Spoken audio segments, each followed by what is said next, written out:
Hello Naresh भाइ। हजुर sir. के छ?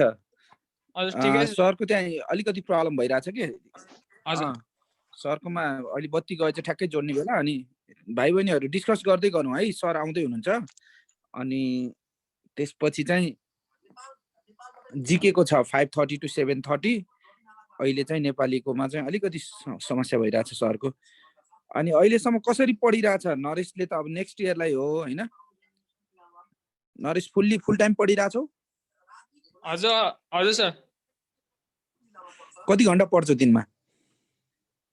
त्यही 4-5 घण्टा सर। 4-5 घण्टा मात्रै? हजुर अहिले त्यस्तो अनि विद्यालय कति पढ्छौ?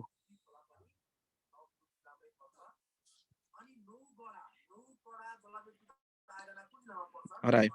बबिनको के छ हाल खबर? हजुर सर ठिकै छ सर, तयारी भइरहेछ। अनि भाइहरुको पछि आइक्यू छुट्या छ क्या र हैन? आइक्यू बबिनहरु सुरुमा थियो, अरुको छुट्या छ। ओके, कसरी पढ्या छ त्यो स्ट्र्याटेजी बनाउने है, सिलेबस साइडमा राखेर अनि यो क्लासहरु भयो, सरहरुले पढाउनु भयो, यो बाँकी छ भन्ने हिसाबले पुरै टिक लाउँदै अनि आफूले धेरै मेहनत गर्नुपर्छ है।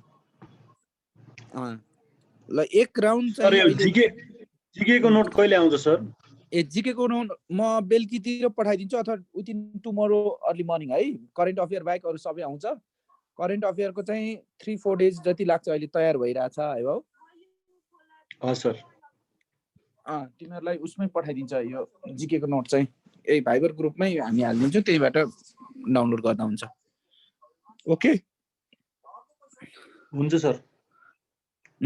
ल एक राउन्ड साथीहरु एक्सचेन्ज गर्नु त तपाईहरुले हैन, क्वेशनहरु अथवा पढाइको प्याटर्न कसरी पढिरहेछ भने त आफ्नो सेक्रेसीहरु स्ट्र्याटेजी अरूलाई शेयर नगर्ने होला, र पनि it will be fruitful for you guys. आफ्नो लेभलबाट टर्न बाइ टर्न साथीहरु कुरा गर्न त। ल पुकारबाट सुरु गरौँ।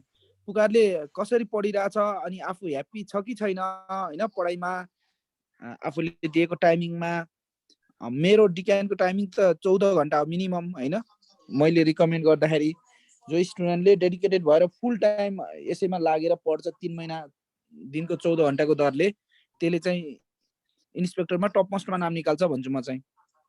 असैमा जहाँ दिन्छ त्यहाँनिर निकाल्छ, असफल हुने चान्सै हुन्न भन्छु। ल पुकार सुरु गर त, अनि अरु सबै साथीहरुले टर्न बाइ टर्न कुरा गर्न त। सरलाई good afternoon sir. Okay sir good afternoon. मेरो त एक्ज्याक्टली टाइम छैन सर, बिहान उठेदेखि अब बेलुकी सुतेसम्म पढाइ नै हुन्छ सर। मेरो पढ्ने भनेको चाहिँ अब जीकेहरु चाहिँ मैले यो आफूसँग भएको जुन बुक छ नि त्यसबाट पढ्छु, अनि यो सेवा र संविधानको चाहिँ यो क्वेशन एन्सर मोडलमा गइरहेको छु सर। यो 10 सेटहरु हेरेर अगाडि बढाइरहेको छु सर। अनि तिमीले कुन सब्जेक्टलाई कति टाइम दिएर पढिरहेछौ त्यो एनी आइडिया? सर आइडिया भन्दा नि सर यस्तो हो सर, मेरो टपिक वाइज जान्छ सर। अनि एउटा सब्जेक्टलाई 1.5 घण्टा जति जान्छ होला सर, 1.5-2 घण्टा सर दिनमा। तिम्रो सबैभन्दा अप्ठ्यारो लाग्ने सब्जेक्ट चाहिँ कुन?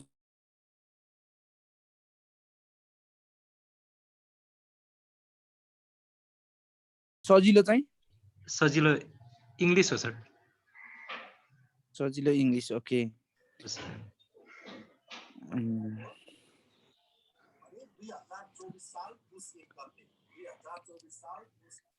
ओके, अरु अरु अरु साथीभाइहरु टर्न बाइ टर्न अनुले भन, अरु भाइहरुले भन।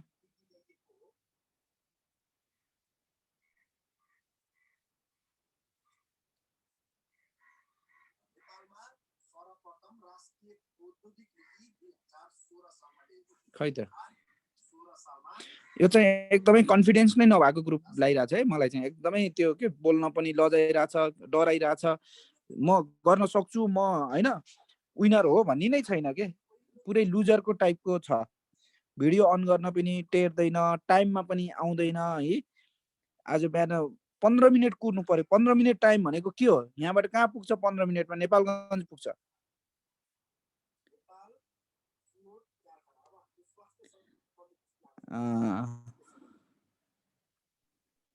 सौगातले राजेन्द्र सर भन्नुहुन्छ हजुर सर त्यो हिजो पिबिटी को क्लास भयो थियो नि सर कुन चाहिँ छोरो सर त्यो एसएसपी सरले क्लास लिनु भएको रहेछ अनि ए कम्पिटेन्सी टेस्टको हजुर सर मेरो चाहिँ त्यो इन्टरनेटमा के प्रब्लम भएर हो सर हिजो मेसेज आएन के सर अनि पछि मात्रै हेर्न पाएँ सर अनि सर त्यो भिडियो लिन मिल्छ होला सर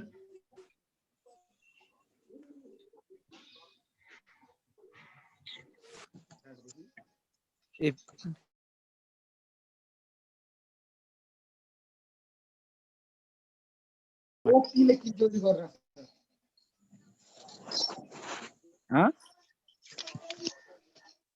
साथी सरलाई एकचोटि भन डायमन्ड म भनिदिन्छु है तिमी बेलुकी भन न सरलाई मेसेज गरिदियो सरले पठाइदिइहाल्छिन्छ एसएसपी सरलाई मेसेज गर्ने सर थ्याङ्क यू सर कहाँ जम्मै गर्न गएर म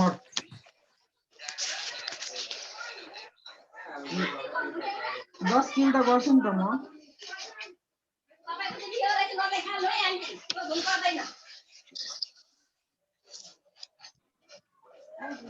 भाइ यसमा मत कर भाइ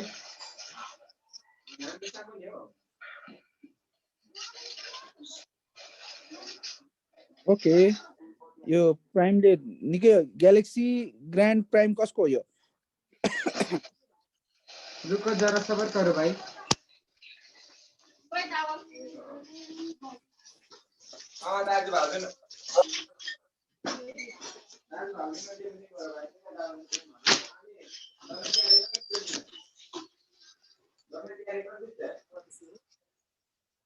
ए यो म्युट गर न mic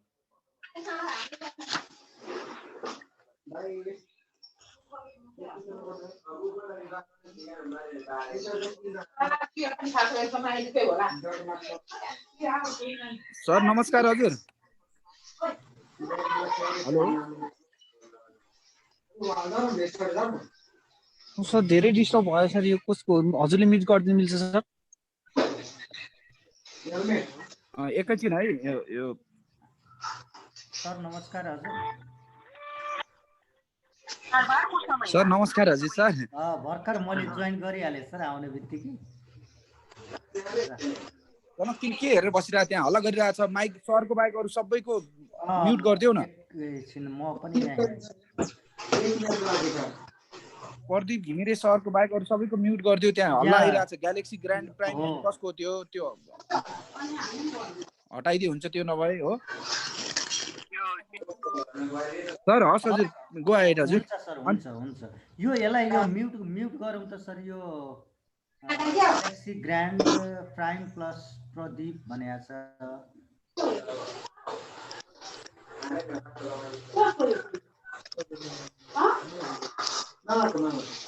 okay please hello yes hello नमस्कार हजुर नमस्कार सबैलाई सर नमस्ते सर नमस्कार सर आज म अलिकति यो बत्तीको कारणले गर्दा तपाईहरुलाई म समयमै मैले क्लास लिनलाई अलिकति असमर्थ भए अब चाहिँ म कन्टिन्यू गर्छु है त हुन्छ ढिलो नगरिकन म अगाडि बढे है ओके विद्या घले यहाँ मैले अनुरोध गरे सबैलाई है बोल्नु पर्दाखेरि मात्रै तपाईहरुले अनम्युट गर्नु होला अरु बेला चाहिँ म्युट नै गरिदिनु होला है एकदमै ब्याकग्राउन्ड साउन्ड आउँछ जसले गर्दाखेरि अलिकति अप्ठ्यारोमा परिन्छ र साउन्ड पनि राम्रोसँग क्लियर नसुन्ने हुन सक्छ हैन त्यो हजुरहरुले आफैले बुझेर गरिदिनु भयो भने असाध्यै राम्रो हो ओके प्लिज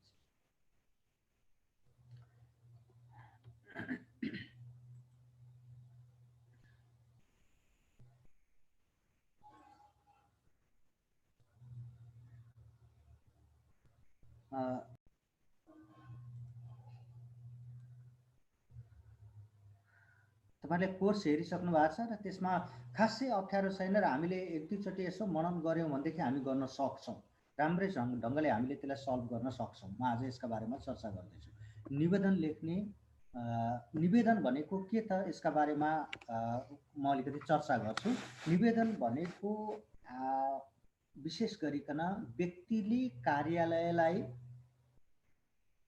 अत्यन्तै नम्र भाषामा अनुरोध गरेर कुनै पनि काम गरिदिनका निम्ति लेखिएको जुन पत्र हो त्यसलाई चाहिँ के भनिन्छ निवेदन भन्ने गरिन्छ र यो निवेदनको ढाँचा कस्तो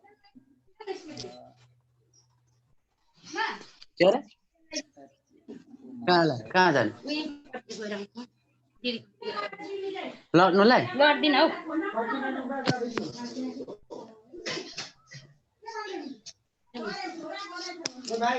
तेल लाउनु है त हेलो प्लिज म्युट गरिदिनुस् त कसको हो यो आफूलाई mute गरिदिनुस् please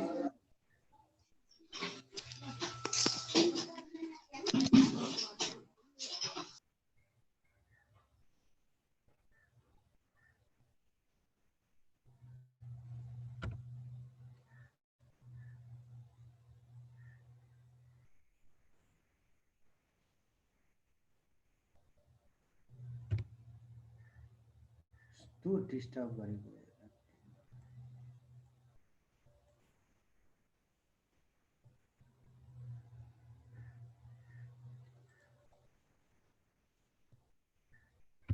Sir, please go ahead, sir. Okay, okay, sir. Okay, thank you, sir.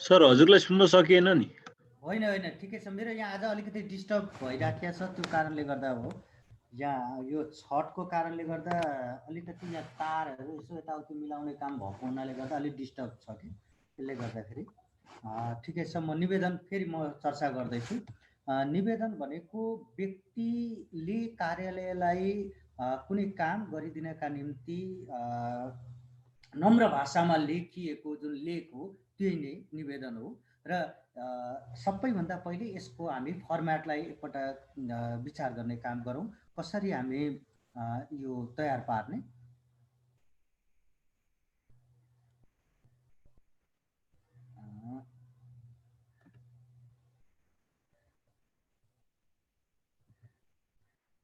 Number 1 मा हेर्नुस् है नम्बर 1 मा दायाँ शेयर भएको छैन सर शेयर भएको छैन छैन सर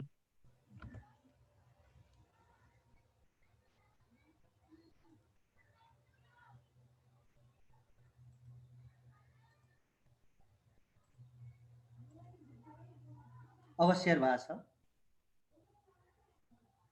हजुर सर भयो सर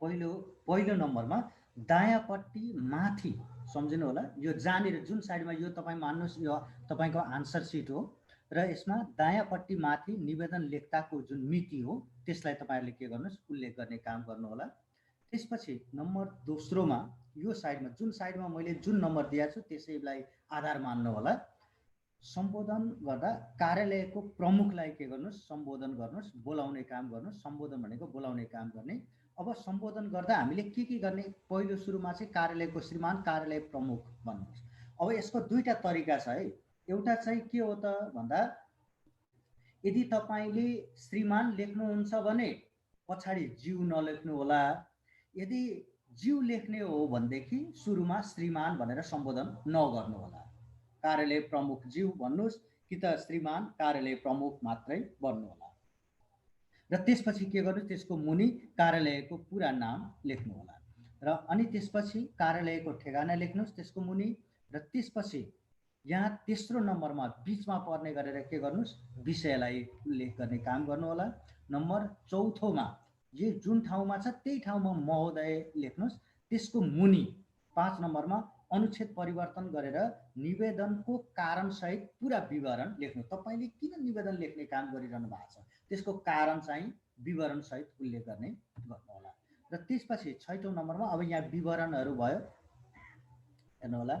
त्यसपछि अब विवरण लेखिसकेपछि हेर्नुस् अनुच्छेद परिवर्तन गर्ने र त्यसपछि संलग्न कागजहरू तपाईले त्यो निवेदनका साथमा काम गरिदिनका लागि जुन अनुरोध पत्र तपाईँ तयार पार्नु हुँदैछ भने त्यहाँ संलग्न कागजहरू के हुन सक्छन् भन्दा पहिलो नम्बरमा शैक्षिक प्रमाणपत्रका प्रतिलिपि हुन सक्छ।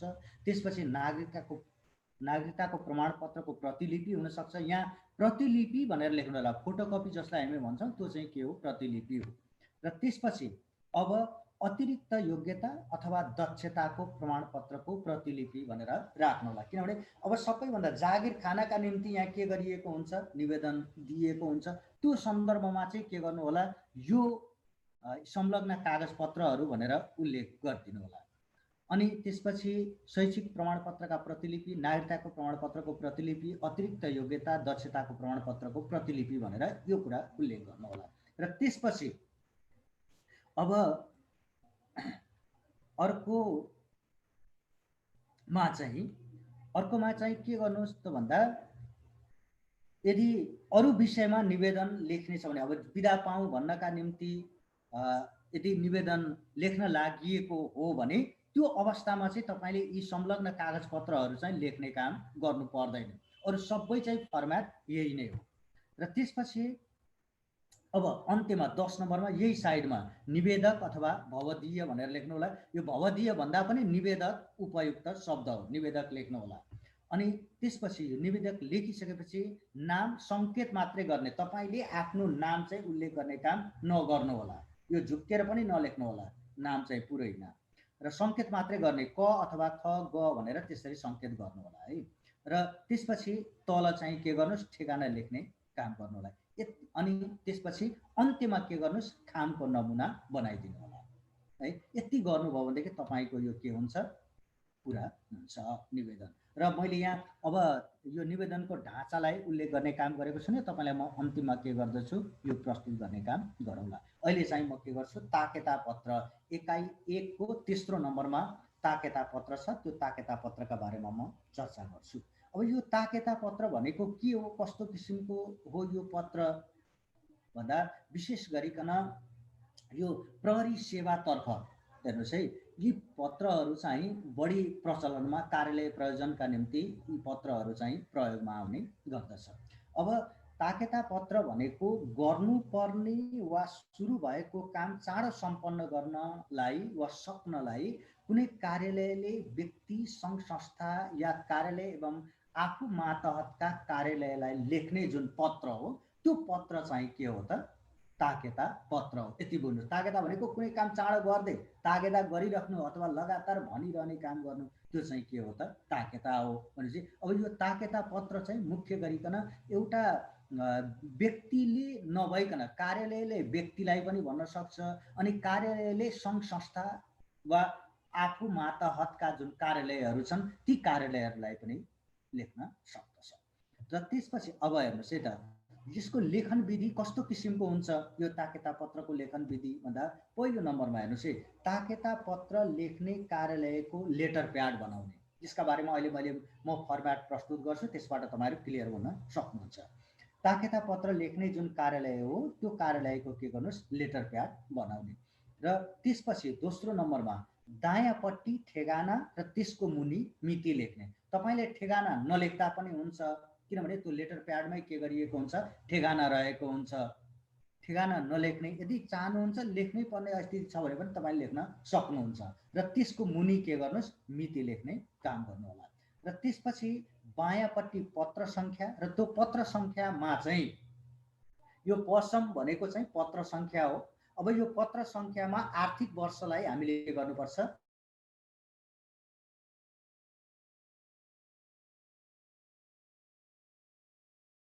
राखेको आर्थिक वर्ष हो त्यो आर्थिक वर्ष उल्लेख गरिदिनुपर्छ र त्यसैको मुनि चाहिँ के गर्ने चनम अथवा चलानी नम्बर लेख्ने काम गर्नुपर्छ।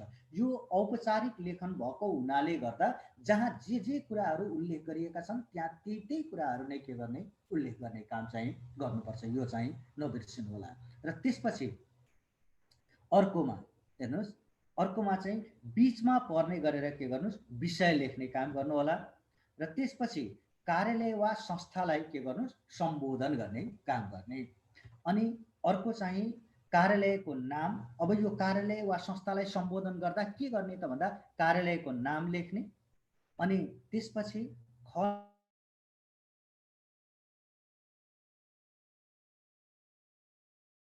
यो भनेको के त भन्दा पुरा ठेगाना लेख्ने काम गर्ने। अनि त्यसपछि विषयलाई स्पष्ट पार्ने कुराहरू लेख्ने। त्यसपछि बायाँपट्टि बोधार्थ लेख्ने र दायाँपट्टि पत्र तयार पार्ने तह लेख्ने र माथि हस्ताक्षर। अनि त्यसैको मुनि कोष्टकमा नाम र दर्जा व्यक्तिगत रूपमा के गर्ने उल्लेख गर्ने काम गर्ने। अब यो व्यक्तिगत रूपमा हामीले लेख्दाखेरि सम्झिनु होला है, यहाँ पनि व्यक्तिगत यहाँ नाम र दर्जा भनेको छ भनेपछि व्यक्तिगत नामका निम्ति चाहिँ के गर्नु होला भने सङ्केत गर्ने काम मात्रै गर्नु होला। यहाँ पुरै आफ्नो नाम चाहिँ के गर्नु हुँदैन, लेख्ने काम चाहिँ कदापि पनि गर्नु हुँदैन। यो परीक्षाका निम्ति यसलाई के गरिएको छ वर्जित गरिएको छ।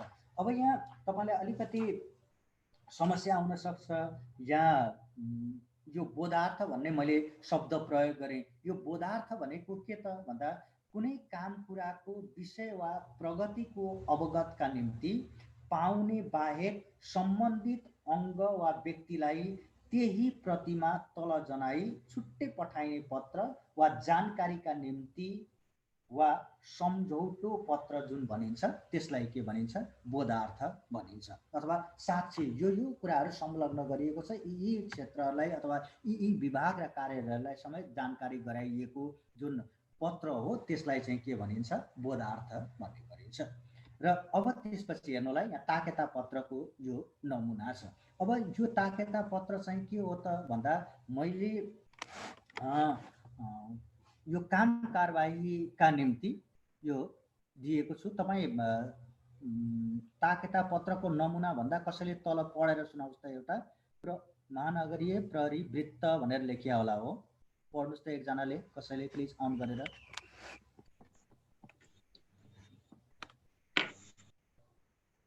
एकजना कसैले पढिदिनुहोस् प्लिज ताकेता पत्र। म पढिदिउँ सर। हुन्छ हुन्छ। महानगरीय प्रहरी वृत्त। अनि सर यो भनेको म हो त्यति मात्रै पढ्नुहोस् है यहाँ, किनभने यो स्क्रिन सेयरिङ भएको हुनाले गर्दा यहाँ छेकिएको छ। अरूलाई देखिन्छ कि देखिँदैन भन्ने उद्देश्यले मात्रै हो, मलाई त्यो थाहा छ। अब भयो अनम्युट गर्नुहोस्। महानगरीय प्रहरी वृत्त है। त्यसपछि भनेको अपराध अनुसन्धान हो, सम्झिनु होला है। को अर्थ अपराध अनुसन्धान तथा कारबाही शाखा, सातो बाटो, ललितपुर। यो जुन पत्र हो यो पत्र चाहिँ तपाईँको ओरिजिनल पत्र हो है। मैले यहाँ जुन उल्लेख गरेको छु तपाईँलाई यो ओरिजिनल पत्र हो र यो काम कारबाही यो वास्तविक घटनामा आधारित चाहिँ यो ताकेता पत्रको नमुना हो, सम्झिनु होला। अनि अब मिति 2077 8 महिना 4 गते जुन दिन तपाईँ लेख्दै गर्नु भएको छ, पत्र परीक्षा दिइरहनु भएको छ, त्यही दिनको के गर्नु होला मिति उल्लेख गर्नु होला। त्यसपछि पत्र सङ्ख्यामा 2077/78, त्यसपछि चनम 2067। अनि अब सम्बोधन गर्ने श्री केन्द्रीय विधि विज्ञान प्रयोगशाला कमा दिनुहोस्। त्यसपछि सामाखुसी काठमाडौँ। यहाँ चाहिँ ताकेता पत्रमा चाहिँ के त भन्दा व्यक्तिलाई के गरिँदैन, लेख्ने काम चाहिँ गरिँदैन। कुनै एउटा कार्यालय अथवा संस्थालाई उल्लेख गर्ने काम गर्ने, सम्बोधन गर्ने काम गरिन्छ, सम्झिनु होला। यो निवेदन जस्तो चाहिँ हुँदैन, यो चाहिँ ताकेता पत्र। यदि व्यक्तिलाई गरिएको छ भने हैन श्री फलानु भनेर चाहिँ सम्बोधन गर्ने काम गरिन्छ र उसको ठेगाना लेख्ने काम गरिन्छ, सम्झिनु होला। यदि व्यक्ति कार्यालयले अर्को कार्यालयलाई लेख्ने काम गरेको छ भने त्यो अवस्थामा चाहिँ पदलाई नलेखिकन, कुनै अधिकारीलाई नलेखिकन, सम्बोधन नगरिकन के गरिन्छ, कुनै कार्यालयलाई सम्बोधन गर्ने काम गरिन्छ। यस कारणले गर्दा यहाँ श्री केन्द्रीय विधि विज्ञान प्रयोगशाला भनेर सम्बोधन गरियो। यसको ठेगाना चाहिँ यो ओरिजिनल हो है, सम्झिरहनु होला। परीक्षामा तपाईँले यदि ताकेता पत्रको परीक्षण प्रतिवेदन पठाउने सम्बन्धमा एउटा ताकेता पत्रको नमुना प्रस्तुत गर्नुहोस् भनेर भन्यो भनेदेखि तपाईँले के गर्नु होला त भन्दा यही सेम टु सेम फर्मेटलाई युज गर्नु होला है। तपाईँले स्क्रिनसट गर्न पनि सक्नुहुन्छ यसको, कसैले स्क्रिनसट गर्नुभयो पनि हुन्छ, केही फरक पर्दैन। अब विषय परीक्षण प्रतिवेदन पठाउने सम्बन्धमा, अब उपरोक्त सम्बन्धमा गोदामचौर क को जाहेरीले, अब यहाँ जाहेरी शब्द छ, यो जाहेरी भनेको के त भन्दा उजुर गर्ने वा अवगत गराउने भन्ने यसको अर्थ हो। जाहेरीको अर्थ जाहेरीले वादी नेपाल सरकार प्रतिवादी रमेश अधिकारी समेत भएको जबरजस्ती करणी र ज्यान मार्ने उद्योग अथवा मुद्दामा यस कार्यालयको चनम 1234 मिति 2076 8 महिना 15 गतेको पत्र साथ डिएनए परीक्षणको लागि पठाइएकोमा हालसम्म पनि परीक्षण प्रतिवेदन यस कार्यालयमा प्राप्त नभएको हुँदा परीक्षण गरी पठाइदिने व्यवस्था मिलाइदिन हुन सादर अनुरोध गरिएको छ भन्यो। त्यसपछि अनुसन्धान अधिकृत अनि हरिदेवान प्रहरी निरीक्षक यसरी चाहिँ के गर्नुस् लेख्ने काम गर्नुहोला। र त्यसपछि अब यहाँ अर्को के त भन्दा यसैको यहाँ यो साइडमा है, यहाँ माउस घुमाइराखेको छु मैले, तपाईँले देखिरहनु भएको छ। यो साइडमा चाहिँ के गर्नु होला भने अब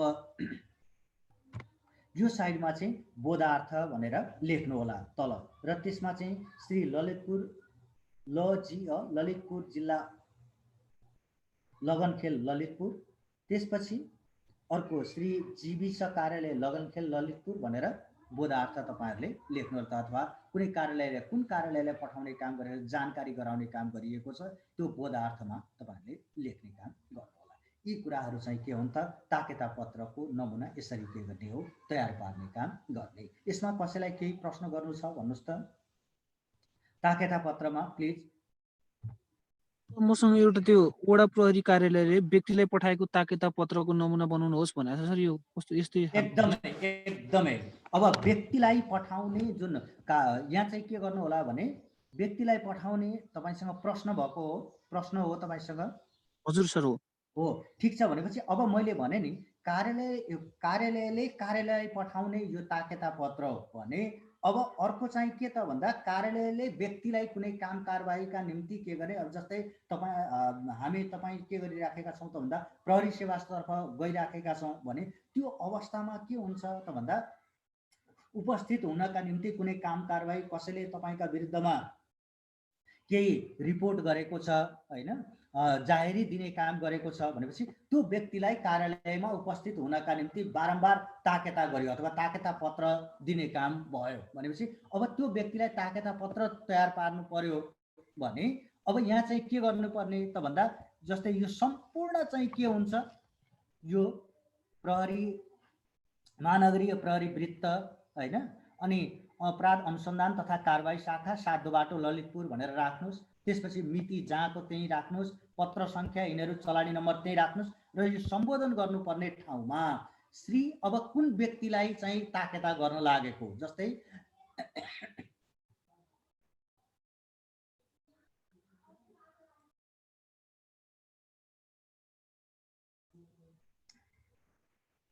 रामबहादुर थापा मगर होइन, अथवा हरिबहादुरलाई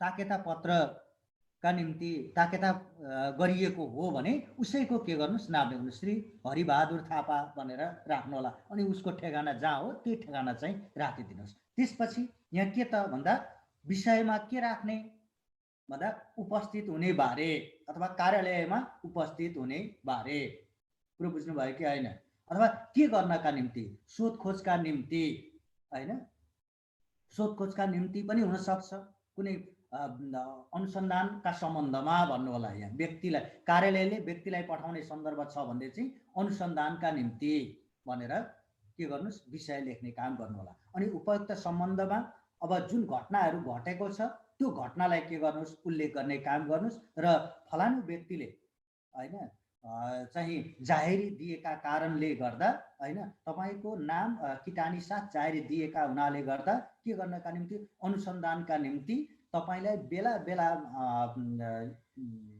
2 पटक ताकेता पत्र अथवा 2 पटक 3 पटक यति मिति यति 2000 तपाई तोकेर पनि भन्न सक्नुहुन्छ मिति यति महिना यति गते को ताकेता पत्र पठाउँदा पनि हालसम्म यस कार्यालयमा उपस्थित नभएकाले पुनः यो पत्र के गरिएको छ पठाउने काम गरिएको छ र पत्र पाउन साथ हैन बाटो म्याददेखि बाहेक बाटो म्याद सहित 3 दिनभित्र हप्ता दिनभित्र अथवा 2 दिनभित्र तपाईले के गर्न सक्नुहुन्छ त्यो लेख्न सक्नुहुन्छ उपस्थित भई अनुसन्धान कार्यमा सहयोग पुर्याइदिनु हुन अनुरोध गर्दछु अथवा अनुरोध गरिएको छ भनेर लेख्नु होला र त्यसपछि यहाँ अनुसन्धान अधिकृत हरिदेवान अब यहाँ जुनसुकै नाम पनि राख्न सक्नुभयो क भनेर क क ग ग भनेर यो राख्न सक्नुहुन्छ प्रहरी निरीक्षक भनेर राख्नुहोस् अब त्यसपछि यहाँ बोधार्थमा चाहिँ यदि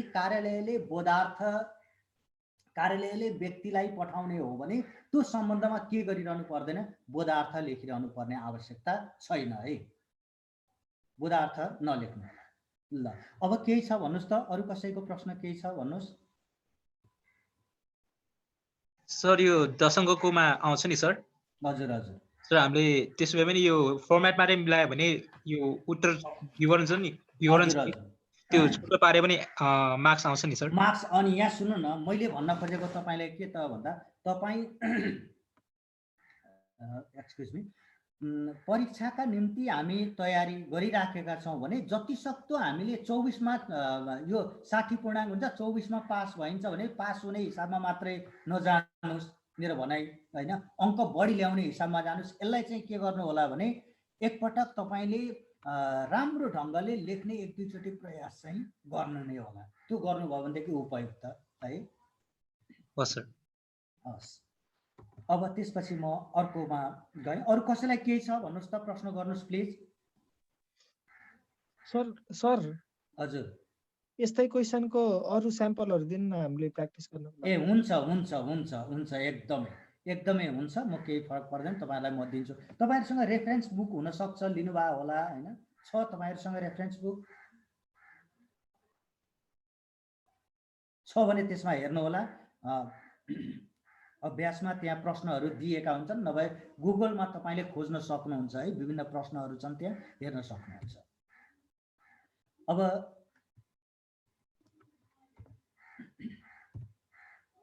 अब 1-4 मा है 1 नम्बरको एकाइ 1 को अन्तिम छ है यो टिप्पणी लेखन टिप्पणी र टिप्पणी लेखनका सम्बन्धमा यो अनिवार्य सोधिने प्रश्नहरु हुने सम्झिनु होला टिप्पणी भनेको के त भन्दा समसामयिक घटना समस्यामूलक विषय आदिका बारेमा राय सुझाव सहित समेटेर तयार पारिएको तार्किक तथा विश्लेषणात्मक लेखन जुन हो त्यसलाई नै के भनिन्छ टिप्पणी भनिन्छ अब यसमा चाहिँ के त भन्दा यो टिप्पणी लेख्दा आदि मध्य र अन्त्य गरेर यो तीनवटा अनुच्छेदमा हामीले के गर्नुपर्छ यसलाई तयार पार्ने काम गर्नुपर्छ अथवा टिप्पणी चाहिँ आदि मध्य र अन्त्य गरेर जम्मा तीनवटा अनुच्छेदमा संरचना गरिएको हुन्छ त्यसपछि आदि भाग भनेको विषयको परिचय भाग हो सम्झिनु होला त्यसपछि विशेष गरिकन हामीले यो भन्दा अगाडि प्रतिवेदन लेखन पढ्ने काम गर्यौं अथवा त्यसका बारेमा जानकारी लियौं त्यो प्रतिवेदनमा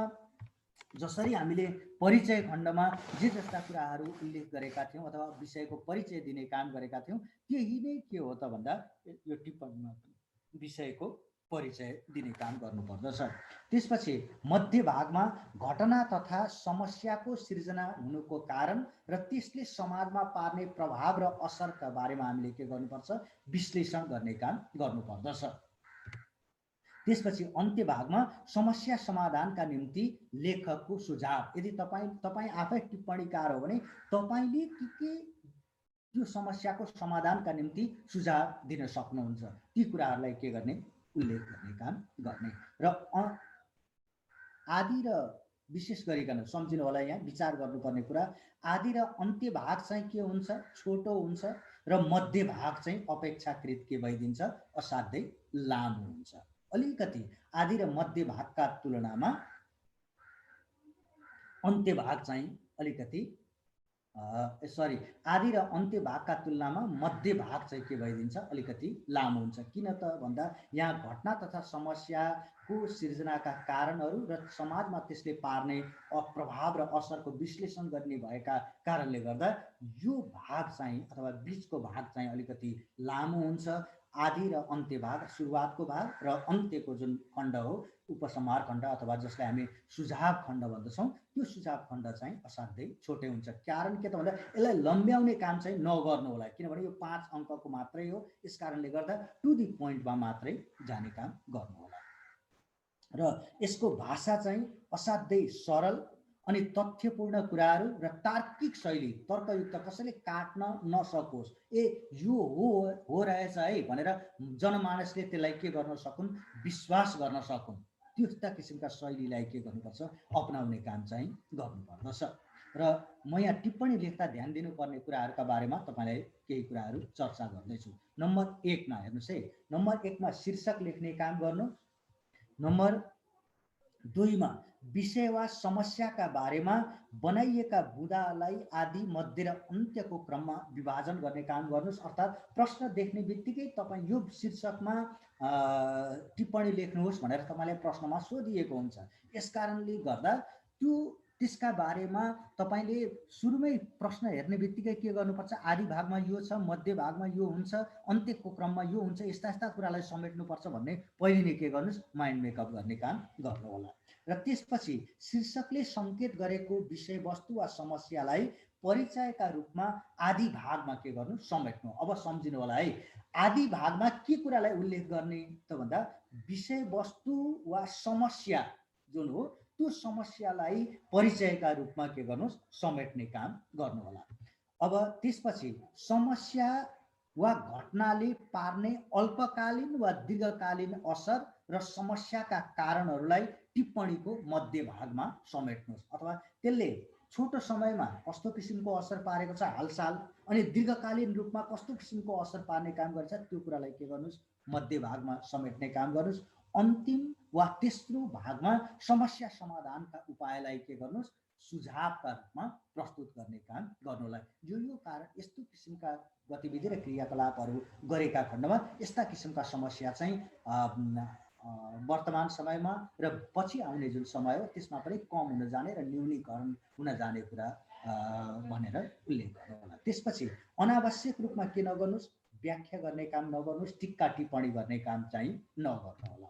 र यहाँ मैले एउटा नमुना प्रस्तुत गर्ने काम गरेको छु र यो किनभने तपाईँहरू प्रहरीतर्फ भएको हुनाले गर्दा यसलाई चाहिँ तपाईँ के गर्नुहोस् भने यो जस्तै सवारी दुर्घटनाका सम्बन्धमा, अनि त्यस्तै गरिकन लागु पदार्थ दुर्व्यसनका सम्बन्धमा, अनि त्यस्तै गरिकन अर्को के त भन्दा राजमार्गमा सवारी दुर्घटना, बढ्दो सहरमा बढ्दो अपराध हैन, यस्ता किसिमका विषयहरू चाहिँ परीक्षामा आउन सक्ने हुन्छ। यस कारणले गर्दा यो कुरालाई के गर्नुहोस्, मध्यनजर राख्नु होला। र मैले एउटा यहाँ नमुनाका रूपमा तपाईँलाई प्रस्तुत गर्ने काम गरेको छु। यसको शीर्षक के छ पढ्नुहोस् त एकपल्ट।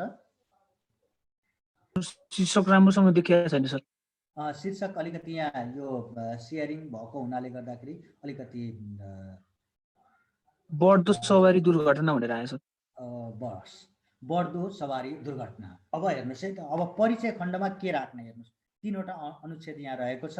यात्री तथा सामान, अब यहाँ परिचय दिने काम गर्नुहोस्, त्यसलाई परिभाषित गर्ने काम गर्नुहोस्। सवारी दुर्घटना भनेको के हो त्यसका बारेमा यहाँ चर्चा गर्नु होला। र त्यसपछि त्यसले दीर्घकालीन रूपमा कस्तो किसिमको समाजमा कस्तो किसिमको असर परेको छ त्यसका बारेमा के गर्ने यहाँ उल्लेख गर्ने काम भएको छ। हेर्नु होला, यात्री तथा सामान बोकेको सवारी साधन अकस्मात क्षति भई जनधनको हानि नोक्सानी हुनुलाई सवारी दुर्घटना भनिन्छ।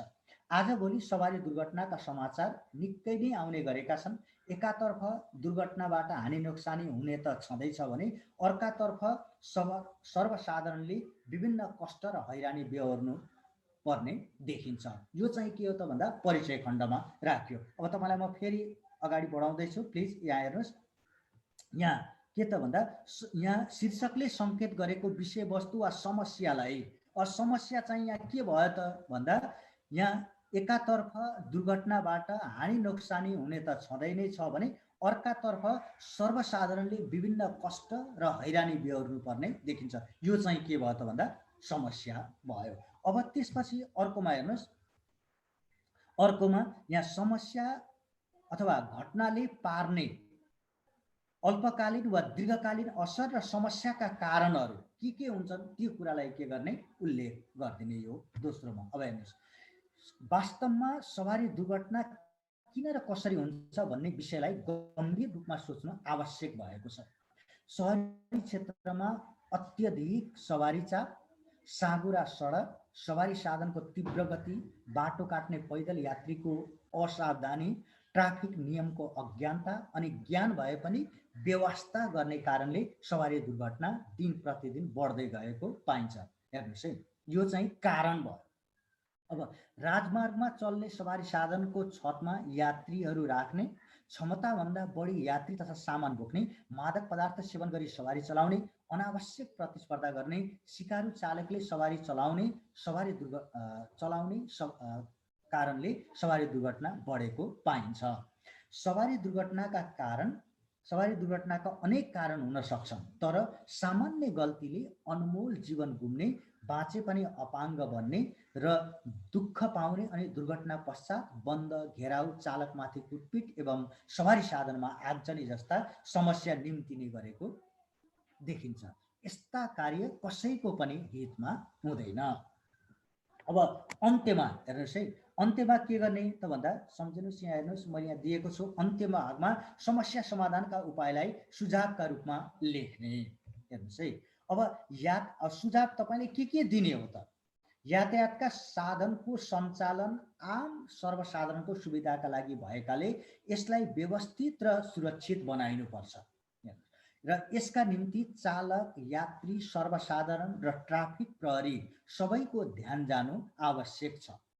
अब बाटो चौडा बनाउने, ट्राफिक नियमको पालना गर्ने गराउने, जथाभावी बाटो नकाट्ने, क्षमता अनुसार यात्री र सामान बोक्ने, मादक पदार्थ सेवन गरी सवारी साधन नचलाउने, तीव्र गतिमा सवारी साधन नहाक्ने हो भने सवारी दुर्घटना जस्तो गम्भीर समस्यालाई न्यूनीकरण गर्न सकिन्छ भनेर के गरियो त भन्दा यो सुझाव दिने काम गरियो।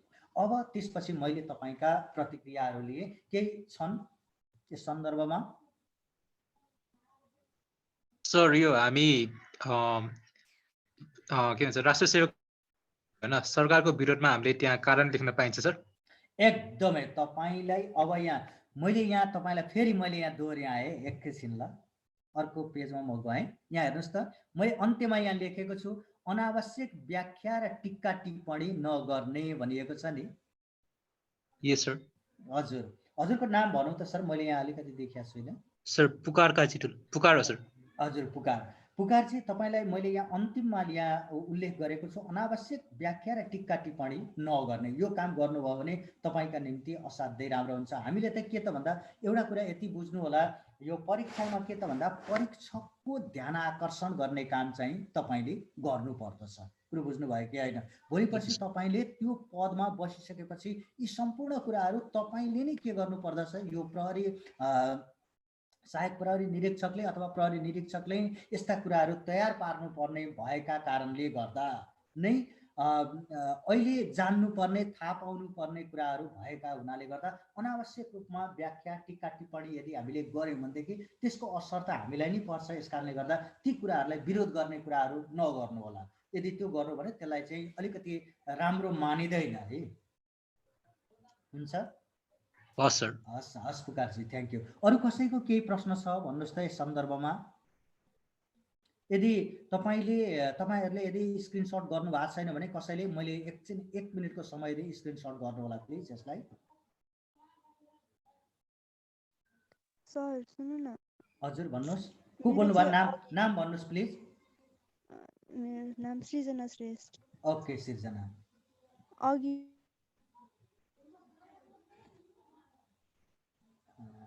तपाईको इन्टरनेटको अलिकति प्रब्लम जस्तो लाग्यो मलाई। हेलो सृजना जी। हेलो सृजना जी। हेलो हजुर भन्नुहोस्। त्यो पदार्थको बारेमा अलिकति मिस भयो सर, त्यो बुझेन। ए बुझ्नु भएन? ल ठिक छ, म अहिले एकैछिन तपाईँ मलाई सम्झाउनु होला, म तपाईँ त्यसका बारेमा चर्चा गर्छु, हुन्छ? हस् हुन्छ सर। हस् हस् हस्। अब त्यसपछि सर मेरो एउटा सानो क्वेसन थियो सर। हजुर भन्नुहोस्।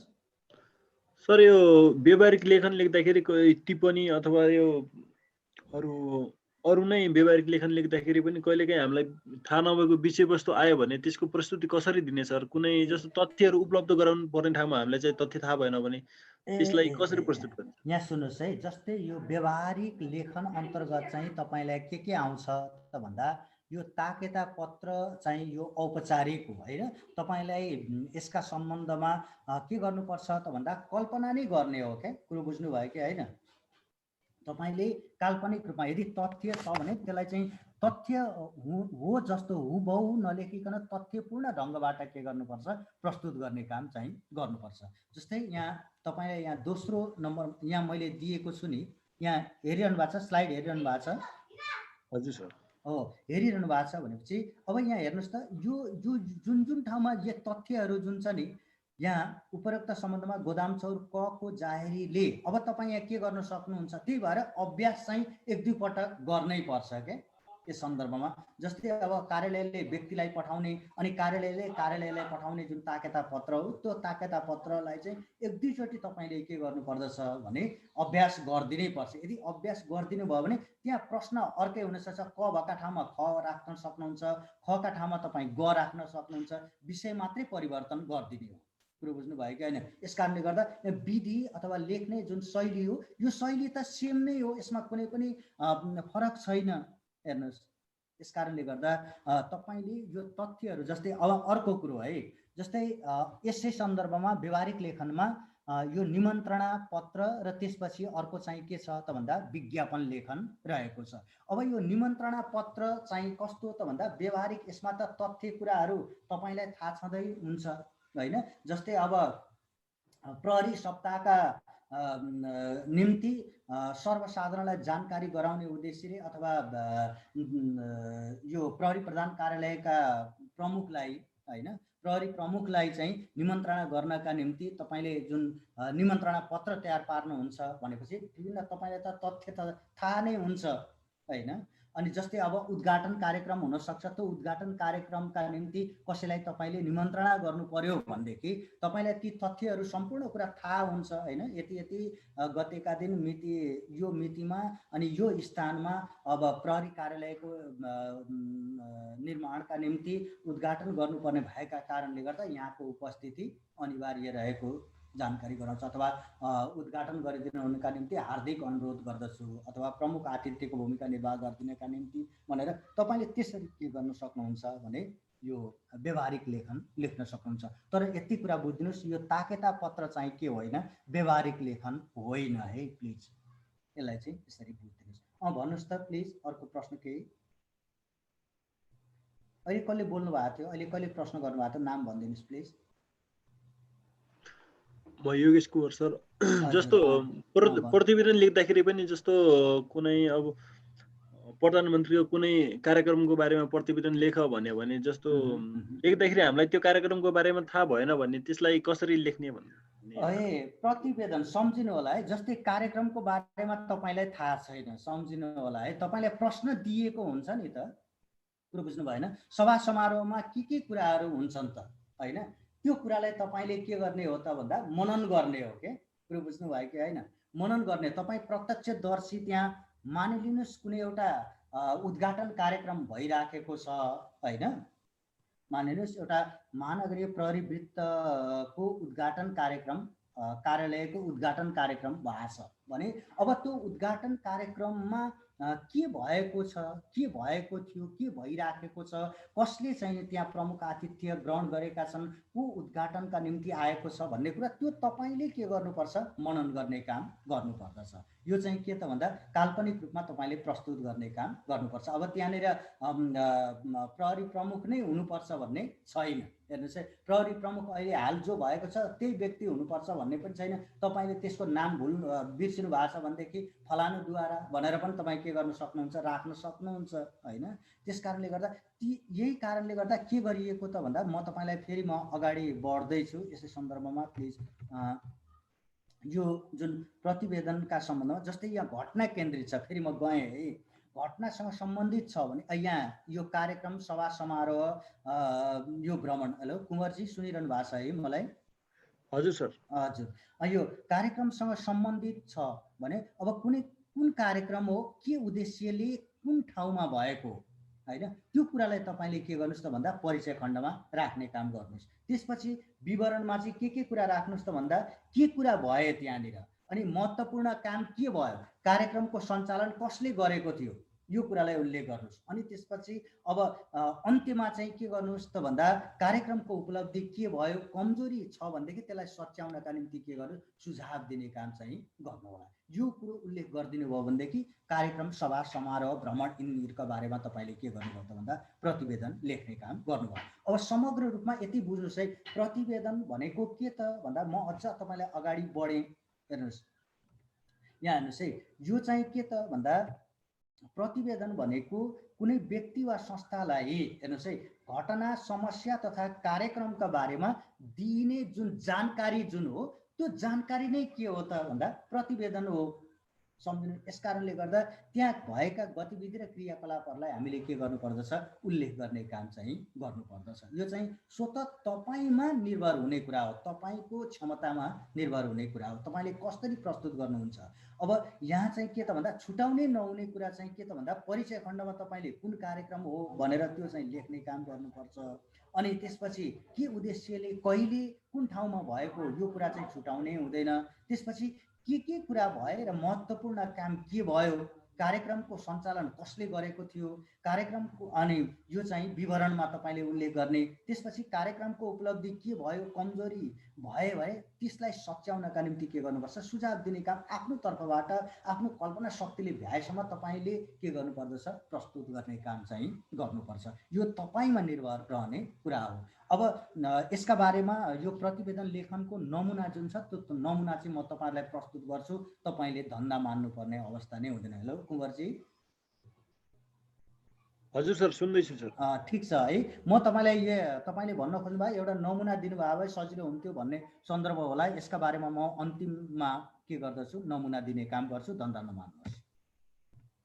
त्यसपछि अरु केही छ भन्नुस् त, अरु केही प्रश्नहरु छन् प्लिज। अरु कसैको केही छ भन्नुस् त प्लिज अहिलेसम्म।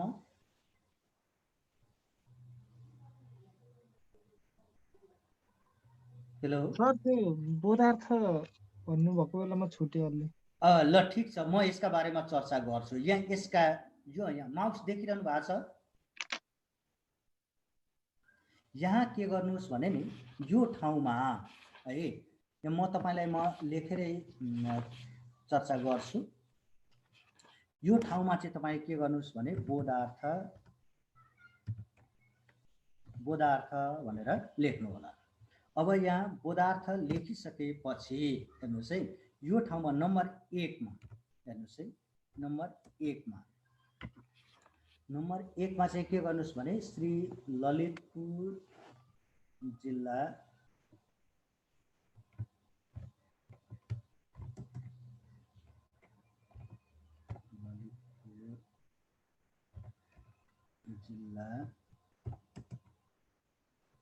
यहाँ तलमाथि भएको छ अधिकारी लगनखेल ललितपुर।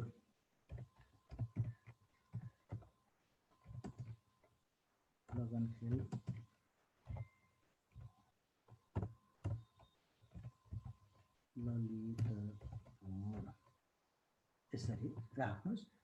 अनि त्यसपछि दोस्रोमा है, दोस्रोमा नम्बर 2 मा यहाँ ककललाई यो बोधार्थ भनेको के त भन्दा सम्झिनु होला है, मैले भने नि जानकारीका निम्ति वा सम्झौटो अथवा कसैलाई कुनै कुराको जानकारी फलानु ठाउँमा पनि जानकारी गराइएको छ है, यो सम्बन्धमा भनिएको, यो घटनाका सम्बन्धमा फलानुमा काम कारबाही त एउटा मात्रैले गर्दैन। हेर्नुहोस् हैन, महानगरीय प्रहरी वृत्त अपराध अनुसन्धान शाखाले मात्रै गर्दैन हैन।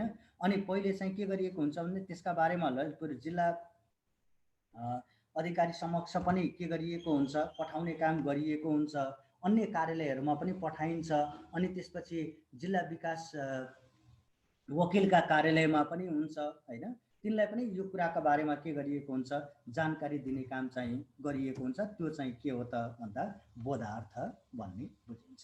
सर जस्तो हाम्रो अब जिल्ला प्रहरी कार्यालयले चाहिँ वडा प्रहरी कार्यालयलाई चाहिँ एउटा ताकेता पत्र पठायो भने त्यसमा बोधार्थ को हुन सक्छ सर त्यस्तोमा? हो, यहाँ सुन्नुहोस्, अब हेर्नुहोस् है, एकदम राम्रो प्रश्न गर्नुभयो, धन्यवाद तपाईँलाई। यहाँ यो घटनाको प्रकृति हेरेर हेर्नुहोस् है, घटनाको जुन प्रकृति हो त्यो प्रकृतिलाई आधार मानेर के गरिन्छ, बोधार्थ उल्लेख गर्ने काम चाहिँ गरिन्छ। कुरो बुझ्नुभयो कि होइन? यस कारणले गर्दा यहाँ चाहिँ के त भन्दा यो घटनासँग सम्बन्धित भएको, काम कारबाहीसँग सम्बन्धित भएको हुनाले गर्दा के गरियो, बोधार्थ पठाउने काम गरियो भनेपछि अब एउटा कार्यालयले आफू मातहतका अन्य कार्यालयलाई पठाउँदा अनि कार्यालयले व्यक्तिलाई पठाउँदा, जस्तै सम्झिनु होला यसै सन्दर्भमा कार्यालयले व्यक्तिलाई पठाउँदा पनि के हुन सक्छ, बोधार्थ आउन सक्छ। जस्तै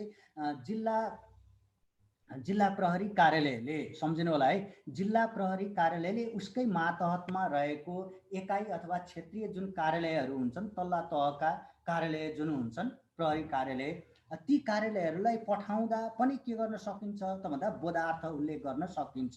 फलानु ठाउँमा पठाइएको हैन, इलाका प्रहरी कार्यालयलाई जानकारी गराएको। किनभने जिल्ला प्रहरी कार्यालयले त इलाका प्रहरी कार्यालयलाई, इलाकाले के गर्छ त भन्दा गाउँमा रहेको अथवा अन्य क्षेत्रहरूमा वडामा रहेका कार्यालयहरूलाई पनि के गर्न सक्दछ, उस मातहतका मा पठाउन सक्दछ।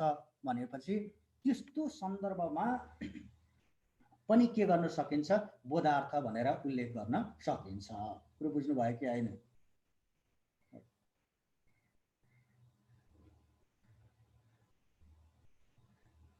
हेलो, बुझेँ सर। हजुर, अहिले मलाई प्रश्न गर्नुभएको थियो नि सर? म राज खड्का सर, मैले गरेँ। हजुर, राजेशजी क्लियर हुनुभयो? हजुर सर, अलि क्लियर भयो सर। यहाँ सुन्नुहोस्, मैले भन्न खोजेको कुरो के त भन्दा जस्तै अब त्यो चाहिँ के त भन्दा प्रश्नमा निर्भर रहन्छ के। कुरो बुझ्नुभयो कि होइन? प्रश्नमा निर्भर रहन्छ। जस्तै अब जिल्ला प्रहरी कार्यालयले आफू मातहतका तल्ला निकायहरूलाई यदि लेख्ने हो भने अब इलाका कार्यालयलाई पनि पठाएको, इलाका कार्यालयले तपाईँको चाहिँ नि गाउँपालिका अथवा जुन नगर क्षेत्रको प्रहरी कार्यालयलाई पनि त्यो माध्यमबाट पठाउने काम गर्यो। यो त के हुन्छ त भन्दा डिसेन्ट्रलाइजेसन भएको हुन्छ।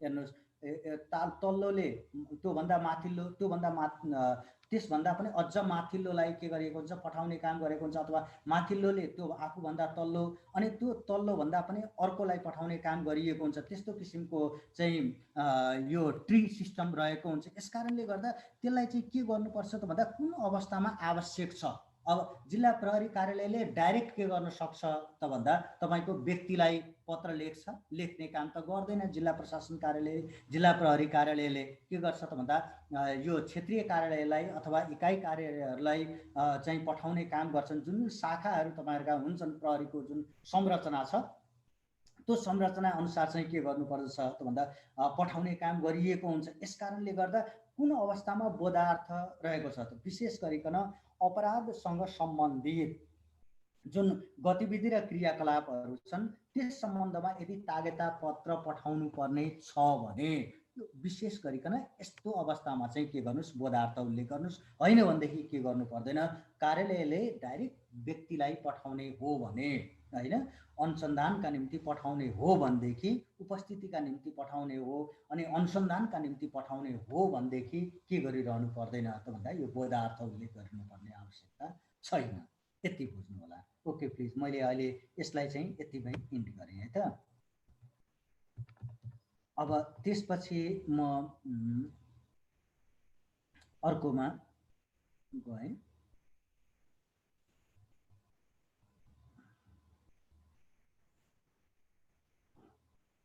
अर्कोमा एकैछिन वेट गरिदिनु होला प्लिज। म अर्को पाटो तपाईँहरूलाई चर्चा गराउँदैछु।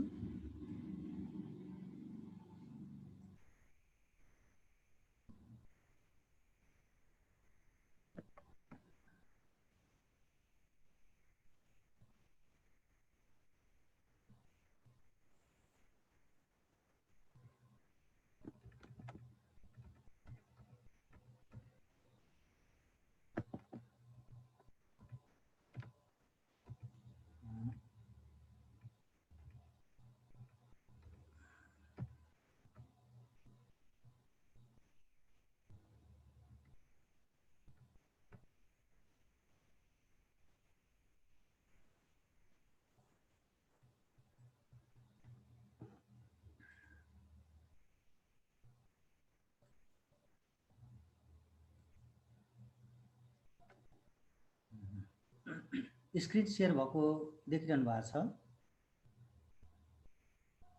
सर ओके प्लिज ल एकछिन है त यहाँ अलिकति मिनिमाइज गरेँ ल। यो हिजो हामीले योभन्दा अगाडि यो नाम पदका बारेमा चर्चा गरेका थियौँ। आज म यो प्रश्न हेरिरहनु होला, आधुनिक वा नवीनतम तथा भाषा वैज्ञानिक आधारमा नाम पदको वर्गीकरण गर्नुहोस् भनेर विषयगत प्रश्न पनि आइदिन सक्दछ है। यो आधुनिक रूपबाट वा नवीनतम ढङ्गबाट नाम पदको वर्गीकरण गर्नुहोस् भनेर प्रश्न आइदिन सक्छ। अब नम्बर 1 मा हेर्नुहोस् है, नम्बर 1 मा चेतनाका आधारमा एकदम डाइरेक्ट के गर्नु होला, प्रश्नको उत्तर लेख्ने काम गर्नु होला, दायाँ बायाँ नजाने होला। र यसका आधारमा नाम पद 2 प्रकारका रहेका छन् नम्बर 1 मा। अब सुरुवातमा लेख्दाखेरि यसको अलिकति भूमिका खण्डमा एउटा वाक्य तपाईले लेख्न सक्नुहुन्छ। विशिष्टमा ट आउँछ कि ठ हुन्छ? विशिष्ट ट हुन्छ ट। हेलो नाम पदको वर्गीकरण 2 ढङ्गबाट गरिन्छ। पहिलो चाहिँ परम्परागत रूपबाट र त्यसपछि अर्को चाहिँ आधुनिक वा नवीनतम रूपबाट। यसरी यो भूमिका खण्ड चाहिँ लेख्नु होला। अब नवीनतम आधारमा नाम पदको वर्गीकरण निम्न रूपबाट गर्न सकिन्छ। अब नम्बर 1 मा चेतनाका आधारमा भन्नु होला। यसका आधारमा नाम 2 प्रकारका रहेका छन्। नम्बर क मा सजीव नाम। सजीव भनेको कस्तो त भन्दा जीवित वा प्राण भएका प्राणीहरूलाई जनाउने सजीव नाम हुन्छ। जस्तै उदाहरण लेख्नु होला, राम, वकिल, गौँथली, गाई यिनीहरू चाहिँ के हुन् त सजीव नाम भयो। त्यसपछि अर्को, अब यो सजीव नाम पनि के हुन्छ त भन्दा 2 किसिमको हुन्छ, एउटा चाहिँ भाले, अर्को चाहिँ पोथी। अब त्यसपछि ख नम्बरमा निर्जीव नाम, प्राण नभएका वा अचेतन पदार्थ, धारणा तथा वस्तुलाई बुझाउने। यहाँ तपाईले प्राण नभएका वस्तुलाई बुझाउने नाम चाहिँ के हो त निर्जीव नाम हो, अथवा ज्ञान नभएका पदार्थ धारणा लाई बुझाउने चाहिँ निर्जीव नाम हो भनेर तपाईले आफ्नो ढङ्गबाट उत्तर लेख्न सक्नुहुन्छ। जस्तै घर, माटो, पहाड, काठ, लेखाई, कुरान, कथा, उपन्यास यिनीहरू के हुन् त निर्जीव नाम हो। त्यसपछि संख्याका आधारमा नम्बर दोस्रोमा संख्याका आधारमा पहिलो चाहिँ हेर्नु होला, पहिलो नम्बर 1 मा चेतनाका आधारमा स्क्रिनशट लिनु होला। यो बेलामा स्क्रिनशट लिनुस्। मैले यहाँ स्लाइड शो गरेको छुइनँ, शेयर मात्रै गरेको छु, त्यसकारणले तपाईलाई स्क्रिनशट लिन सजिलो हुन्छ। चेतनाका आधारमा, त्यसपछि अर्को चाहिँ संख्याका आधारमा। अब संख्याका आधारमा यसका आधारमा नाम पद 2 प्रकारका छन्। एउटा चाहिँ संख्यीय नाम, गन्न सकिने नाम चाहिँ के हो त संख्यीय नाम हो। जस्तै माछो, स्कुल, केटो, किताब, पुस्तक, कलम, कुर्सी यिनीहरू के हुन् त संख्यीय नाम जसलाई गन्न सकियो। त्यसपछि अर्को चाहिँ असंख्यीय नाम भनेको गणना गर्न नसकिने नाम चाहिँ के हो त असंख्यीय नाम हो। जस्तै सुन, चाँदी, पानी, तेल, माया, दया, लेखाई, बतान यिनीहरू के हुन् त असंख्यीय नाम हो। अब संख्या र असंख्यीय नाम अन्तर्गत व्यक्तिवाचक, जातिवाचक, भाववाचक, द्रव्यवाचक र समूहवाचक यी नाम चाहिँ के हुन् त संख्या र असंख्य नाम।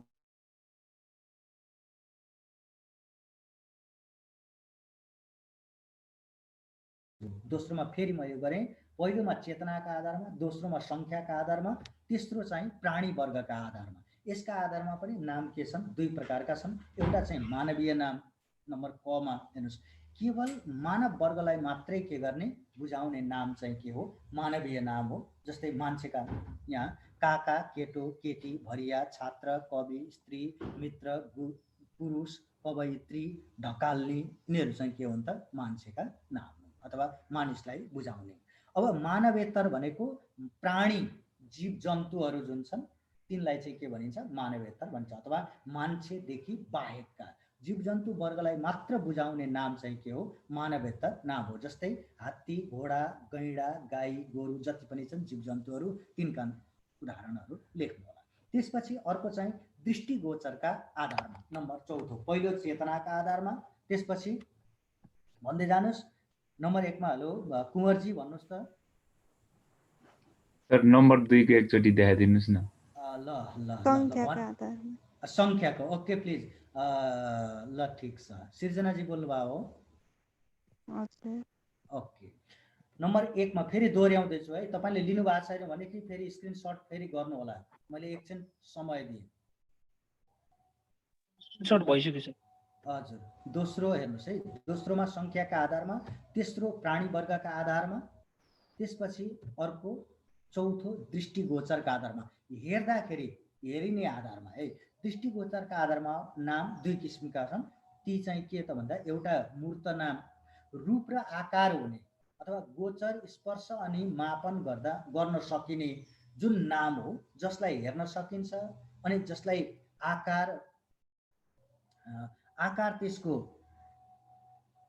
अनुभव गर्न सकिन्छ अनि जसलाई देख्न सकिन्छ छुन सकिन्छ नाप्न सकिन्छ यस्ता किसिमका नाम चाहिँ के हुन् त मूर्त नाम हो जस्तै बाँदर मान्छे हावा माटो ढुङ्गा यिनीहरू चाहिँ के हुन् मूर्त नाम हो त्यस्तै अर्को चाहिँ अमूर्त नाम भनेको जसलाई के गर्न सकिँदैन छुन पनि सकिँदैन देख्न सकिँदैन स्पर्श गर्न सकिँदैन त्यस्ता नामहरू चाहिँ के हुन् त भन्दा अमूर्त नाम अथवा भाववाचक नामहरू चाहिँ के हुन् त अमूर्त नाम अन्तर्गत पर्दछन् जस्तै उदारता धैर्य करुणा माया प्रेम ज्ञान घृणा यिनीहरू चाहिँ के हुन् त अमूर्त नाम अब त्यसपछि यदि तपाईलाई पदवर्ग सोधिदियो हेर्नुहोस् है नसोध्ला भन्न सकिन्न हेर्नुहोस् अब नाम पद पहिचान गर्ने आधारहरू के हुन् कसरी नाम पद पहिचान गर्ने त छुट्याउने भन्दा मुख्य गरेर नाम पद छुट्याउने आधार भनेको वाक्यमा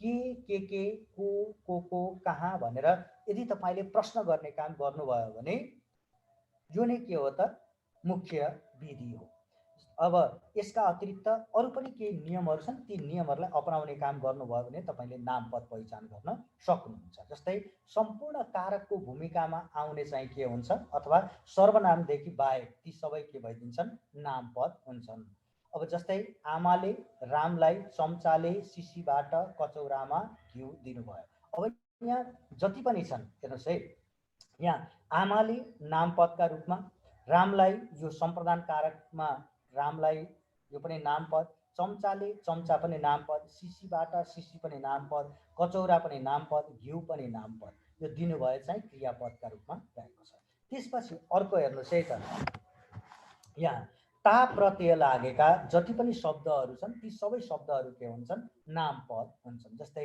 मानवता दानवता कविता हैन अनि त्व महत्व हैन कवित्व पन हैन हरियोपन हरियोपना हैन बुढोपना केटाकेटीपन केटाकेटीपना यिनीहरू सबै के भइदिए नामपद हो त्यस्तै याई प्रत्यय लागेर बनेका शब्दहरू जस्तै बुढ्याई फट्याई हैन यस्ता शब्दहरू त्यस्तै यौली प्रत्यय लागेका शब्दहरू जस्तै रत्यौली अनि आवट प्रत्यय लागेका बनावट पिसावट मिसावट यस्ता शब्दहरू त्यस्तै आई प्रत्यय लागेर बनेका शब्दहरू जुम्स्याई हैन अनि अर्को यहाँ दुईटा छ है आई छ अर्को चाहिँ के त आई छ हेर्नु होला यो आईमा रोपाई बसाई बढाई हैन यस्ता शब्दहरू यी नामपद हुन्छन् त्यस्तै आई प्रत्यय लेखाई गराई भनाई सुताई उठाई यस्ता शब्दहरू पनि के हुन्छन् नामपद हुन्छन् अनि इआर प्रत्यय लागेका शब्दहरू जस्तै हतियार भयो सधियार भयो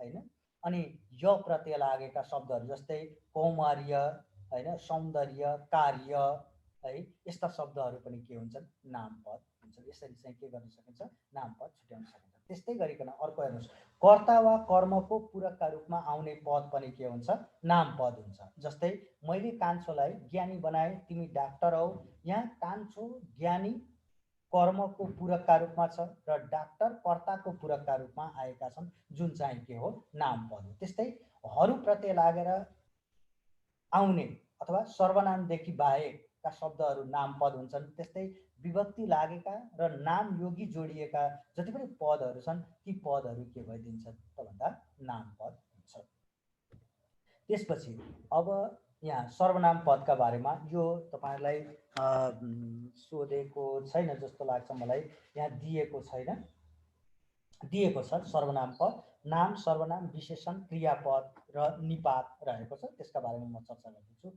अब यहाँ सर्वनाम पद है अब नामको सर्वनाम पद भनेको के हो, यसका प्रकारका बारेमा चर्चा गर्नुहोस् भनेर पनि आइदिन सक्छ। नाम पद भनेको के हो, यसको प्रकारका बारेमा चर्चा गर्नुहोस् भनेर आइदियो भने तपाईँले के गर्नुहोस् त भन्दा त्यसको परम्परागत जुन वर्गीकरण हो त्यो परम्परागत वर्गीकरणलाई लेख्नु होला। यदि आधुनिक रूपबाट नाम पदको परिचय दिँदै वर्गीकरण गर्नुहोस् भनेर आइदियो भने चाहिँ तपाईँले के गर्नु होला भने अहिले हामीले उल्लेख गरिएका चेतनाका आधारमा, दृष्टिका आधारमा, मूर्तताका आधारमा अथवा यी जुन समूहका आधारमा, सङ्ख्याका आधारमा भनेर जुन हामीले अघि देखाउने काम गऱ्यौँ, अध्ययन गर्ने काम गऱ्यौँ, त्यही कुरालाई के गर्नुहोस् उल्लेख गर्ने काम गर्नुहोला। अब सर्वनाम पद र यसका प्रकार अनि पहिचान, मैले आज चाहिँ यति मात्रै सर्वनाम पदका बारेमा मात्रै म चर्चा गर्छु है त। नाम पदको पुनरुक्ति रोक्न वाक्यमा प्रयोग गरिने पद वा शब्द नै के हो त सर्वनाम हो र यसलाई के भनिन्छ सट्टे नाम पनि भनिन्छ। यो तीनवटा अवस्थामा हेर्नुहोस् है, तीनवटा अवस्थामा यो प्रयोग हुन्छ। एउटा चाहिँ पदका सट्टामा प्रयोग हुन्छ, अर्को चाहिँ पदावलीका सट्टामा प्रयोग हुन्छ, अर्को चाहिँ वाक्यका सट्टामा प्रयोग हुन्छ। अब पदका सट्टामा हेर्नुहोस् है त, जस्तै निलम काम गर्छ ऊ निकै फुर्तिली छे भन्दा यहाँ निलम चाहिँ के भइदियो त भन्दा यो पद हो अथवा शब्द हो, यसका सट्टामा यहाँ ऊ सर्वनामको प्रयोग भएको छ। त्यसपछि अर्को पदावलीका सट्टामा भनेपछि पदावली भनेको पद अथवा शब्दहरूको समूहलाई के भनिन्छ पदावली भनिन्छ। अब यहाँ ती एउटा शब्द, फुर्तिला अर्को शब्द, मानिस अर्को शब्द भनेपछि यहाँ तीनवटा शब्द भयो, यो चाहिँ के हो त भन्दा शब्दको समूह चाहिँ पदावली हो र यसका सट्टामा यहाँ तिनीहरू प्रयोग भएको छ। ती फुर्तिला मानिस किसान हुन्, तिनीहरू मेहनती छन् भन्यो भने यहाँ ती फुर्तिला मानिस हैन, यिनीहरूका सट्टामा यहाँ के भएको तिनीहरू प्रयोगमा आएको हो। अब त्यसपछि यहाँ अर्को वाक्यका सट्टामा पनि के हुन्छ यो सर्वनामको प्रयोग हुन्छ। विद्यार्थीहरू कक्षामा हल्ला गर्छन्, यो मलाई मन पर्दैन भन्ने वाक्यमा अब यहाँ चाहिँ विद्यार्थीहरू कक्षामा हल्ला गर्छन् यो वाक्य भइदियो, यसका सट्टामा यो हेर्नुहोस् यो प्रयोग भएको छ, यो चाहिँ के हो त सर्वनाम हो, यो मलाई मन पर्दैन। हेर्नुहोस् अब त्यसपछि हामी दोस्रोमा जाउँ। दोस्रो स्लाइडमा हेर्नुहोस् नाम सर्वनाम पदको काम के हो त, वाक्यमा सर्वनाम पदले के काम गर्दछ यो कुरालाई बुझ्नुहोस्। नम्बर 1 मा यो पनि स्क्रिनशट लिनु होला है प्लिज, अहिले जति पनि छ तपाईले स्क्रिनशट लिनु भने असाध्यै राम्रो है प्लिज। सर्वनाम पदको काम के त भन्दा सर्वनाम पदले मुख्यतः निम्न कार्यहरू गर्दछ। अब परीक्षामा सर्वनाम पद भनेको के हो यसको परिचय दिँदै कार्यहरूबारे चर्चा गर्नुहोस् अथवा लेख्नुहोस् भनेर आइदिन सक्छ प्रश्न। यस कारणले गर्दा सर्वनाम पद भनेको नाम पदको सट्टामा प्रयोग हुने शब्दलाई के भनिन्छ अथवा पदलाई सर्वनाम भनिन्छ। जस्तै भन्नुहोस् म, ऊ, आफू भनेर उल्लेख गरिदिनु होला। त्यसपछि यहाँ सर्वनाम पदले वाक्यमा निम्नलिखित कार्यहरू गर्दछ भनेर लेख्नुहोस्। त्यसपछि नम्बर क मा वाक्यमा यसले उद्देश्यको काम गर्छ भनेको सब्जेक्ट अथवा कर्ता पदको काम गर्छ। जस्तै तिमी जान्छौ म आएँ, अनि यहाँ तिमी उद्देश्यका रूपमा छ, म उद्देश्यका रूपमा रहेको छ। दुईटै के हो त तिमी र म चाहिँ सर्वनाम पद हो। त्यस्तै ख नम्बरमा यसले क्रियाको कर्म भएर पनि काम गर्छ। हेर्नुहोस् अब्जेक्टका रूपमा पनि यो काम आउँदछ सर्वनाम पद। जस्तै म उनलाई माया गर्छु भनेपछि यहाँ उनलाई कर्म पदका रूपमा रहेको छ। अब कर्म भनेको के हो, अब्जेक्ट भनेको के त भन्दा वाक्यमा के र कसलाई भनेर प्रश्न गर्दा यदि उत्तरमा कुनै पद आउँछ भने के हो त त्यो कर्म पद हो। यसरी बुझ्नु होला है। अनि त्यसपछि ग नम्बरमा सर्वनामले के गर्छ त भन्दा पुरुषको काम पनि गर्छ। जस्तै म लेख्छु, हेर्नुहोस् म चाहिँ यहाँ सर्वनामका रूपमा छ, यसले प्रथम पुरुषको काम गरेको छ। त्यस्तै हामी गयौँ, यो पनि के हो प्रथम, हामी चाहिँ प्रथम पुरुष हो, सर्वनाम पद हो। त्यस्तै त हेर्छस्, तिमी, तिमीहरू बस्छौ, तपाईँ, तपाईँहरू, यो चाहिँ के हो त द्वितीय पुरुषका रूपमा यो रहेको छ। त्यस्तै ऊ सक्छ, उनी, उनीहरू गर्छन्, उहाँ, उहाँहरू लेख्नुहुन्छ। यहाँ ऊ, उनी, उनीहरू, उहाँ, उहाँहरू अनि यी चाहिँ तृतीय पुरुषका रूपमा रहेको छ। यी सबै के हुन् त सर्वनाम हो। त्यस्तै यसले कारकका रूपमा काम गर्दछ। हेर्नुहोस् है, जस्तै कर्ता कारक, कर्म कारक, करण कारक हैन, यी कारकका रूपमा यिनीहरूले काम गर्छ। जस्तै म, मैले, मलाई, मबाट, ममा यस्तो रूपमा आउँदछ। त्यसपछि सर्वनाम पदका प्रकारहरू। अब सर्वनाम पद जम्मा 5 प्रकारका हुन्छन्। नम्बर 1 मा पुरुषवाचक सर्वनाम। यो पुरुषवाचक सर्वनाम भनेको कस्तो त भन्दा वक्ता, श्रोता र विषयका सट्टामा आउने सर्वनाम नै के हो त पुरुषवाचक सर्वनाम हो। वक्ता भनेको बोल्ने, श्रोता भनेको सुन्ने र विषय भनेको जसका बारेमा कुराकानी गरिन्छ तिनका सट्टामा आउने जुन सर्वनाम हो यसलाई के भनिन्छ पुरुषवाचक सर्वनाम भनिन्छ। जस्तै म, हामी, त, तिमी, तपाईँ, ऊ, उनी, यिनीहरू आदि। अब पुरुषवाचक सर्वनाम जम्मा 3 प्रकारको हुन्छ। नम्बर 1 मा प्रथम पुरुषवाचक सर्वनाम। यो भनेको बोल्ने वा वक्ता तथा लेखकलाई बुझाउन प्रयोग हुने सर्वनाम चाहिँ के हो प्रथम पुरुषवाचक सर्वनाम, जसलाई हामी के भन्छौँ फर्स्ट पर्सन भन्छौँ। अथवा यति बुझ्नुहोस् फर्स्ट पर्सन, सेकेन्ड पर्सन र थर्ड पर्सन। यति भयो भने तपाईँ के गर्न सक्नुहुन्छ सम्झिन सक्नुहुन्छ। अब त्यसपछि फर्स्ट पर्सनमा म र हामी, आई र वी, अनि त्यसपछि द्वितीय पुरुषवाचकमा सुन्नेवाला वा श्रोतालाई बुझाउन प्रयोग गरिने सर्वनाम चाहिँ के हो त द्वितीय पुरुषवाचक सर्वनाम हो। जस्तै त, तिमी, तिमीहरू, तपाईँ, तपाईँहरू। त्यसपछि हजुर, हजुरहरू पनि है। अब यहाँ तृतीय पुरुषवाचक सर्वनाम कुराको सन्दर्भ वा विषय बनेर आउने नामको सट्टामा प्रयोग हुने सर्वनाम चाहिँ के हो त तृतीय पुरुषवाचक सर्वनाम हो। जस्तै ऊ, उनी, उनीहरू, वहाँ, वहाँहरू। अनि अर्को कुरा के बुझ्नुहोस् त भन्दा यहाँ जति पनि नाम पदहरू छन् ती सबै नाम पदहरू चाहिँ के हुन् त तृतीय पुरुष छन्। तिनका सट्टामा प्रयोग हुने चाहिँ के हो त तृतीय पुरुषवाचक सर्वनाम हो। अब नम्बर दोस्रोमा दर्शकवाचक सर्वनाम। अब व्यक्ति, वस्तु वा पदार्थलाई तोकेर सङ्केत गर्नका निम्ति प्रयोग हुने सर्वनाम चाहिँ के हो त दर्शकवाचक सर्वनाम हो। जस्तै यो, ऊ, त्यो, यी, ती, यिनीहरू, उनीहरू, यिनीहरू चाहिँ के हुन् त दर्शकवाचक सर्वनाम हो। अब दर्शकवाचक सर्वनाम जम्मा 2 प्रकारको हुन्छ। एउटा चाहिँ समीपवाचक भनेको नजिकै रहेको, नजिक छेउमै रहेको, नजिक रहेका वस्तु, व्यक्ति, पदार्थ आदिलाई सङ्केत गर्ने चाहिँ के हो त समीपवाचक हो। जस्तै यो, यी, यिनीहरू, यहाँ, यहाँहरू चाहिँ के त भन्दा समीपवाचक हुन् भने दूरतावाचक दर्शक सर्वनाम चाहिँ टाढा रहेका व्यक्ति, वस्तु, पदार्थलाई सङ्केत गर्ने चाहिँ के हो त सङ्केत गर्ने सर्वनाम चाहिँ दर्शक दूरतावाचक दर्शक सर्वनाम। जस्तै त्यो, ऊ। अब यहाँ सम्झिनु होला है, ऊ चाहिँ के त भन्दा तृतीय पुरुषवाचक नभइकन कहिलेकाहीँ के भइदिन्छ त भन्दा दूरतावाचक दर्शक सर्वनाम पनि भइदिन्छ है। तोकेर देखाउँछ ऊ त्यहाँ जा भन्यो भनेदेखि त्यो टाढालाई बुझाउने काम भयो। ती केटाहरू, अनि तिनीहरू, तिनीहरू आउँदैछन् भनेर यसरी के गर्न सकिन्छ सकिन्छ। त्यसपछि नम्बर तेस्रोमा सम्बन्धवाचक सर्वनाम। अब वाक्यमा कुनै नामपदका सट्टामा आई सम्बन्ध समेत जनाउने जस्तै जो, जे, जुन, यिनीहरू चाहिँ के हुन् त सम्बन्धवाचक सर्वनाम हो। अब सम्बन्धवाचक सर्वनाम पनि 2 प्रकारको हुन्छ। एउटा चाहिँ निश्चयवाचक हुन्छ। जस्तै जो, जो, जे, जे, जुन, जुन, यिनीहरू चाहिँ के हुन् त निश्चयवाचक हुन्। अब अनिश्चयवाचकमा जोसुकै, जेसुकै, जुनसुकै यिनीहरू चाहिँ के हुन् अनिश्चयवाचक सम्बन्धवाचक अनिश्चय बुझाउने सर्वनाम। त्यसपछि चौथोमा प्रश्नवाचक सर्वनाम। वाक्यमा नामपदको सट्टामा प्रयोग हुने के, को, कुन।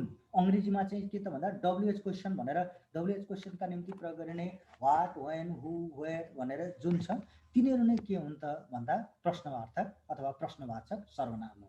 प्रश्नवाचक सर्वनाम पनि 2 प्रकारको हुन्छ। एउटा निश्चयवाचक जस्तै को, के, कुन, अनि अनिश्चयवाचकमा चाहिँ कोही, केही, कुनै यिनीहरू चाहिँ के हुन्छ भन्दा यो अनिश्चयवाचक प्रश्नवाचक अनिश्चय बुझाउने सर्वनामहरू हुन्। त्यसपछि नम्बर 5औँमा हेर्नुहोस् निजवाचक सर्वनाम। अब वाक्यमा नाम र सर्वनामलाई विस्थापित नगरिकन नहटाइकन तिनीहरूकै समान प्रयोग हुने सर्वनाम चाहिँ के हो त भन्दा निजवाचक सर्वनाम हो। जस्तै आफू स्वयं निज आदि यो यसलाई चाहिँ के भनिन्छ त भन्दा तपाईले पढेको कुनै कुनै व्याकरणमा आत्मवाचक सर्वनाम पनि भनेर उल्लेख गरिएको हुन सक्छ। आत्मवाचक सर्वनाम भन्नु र निजवाचक सर्वनाम भन्नु के हो त एउटै हो।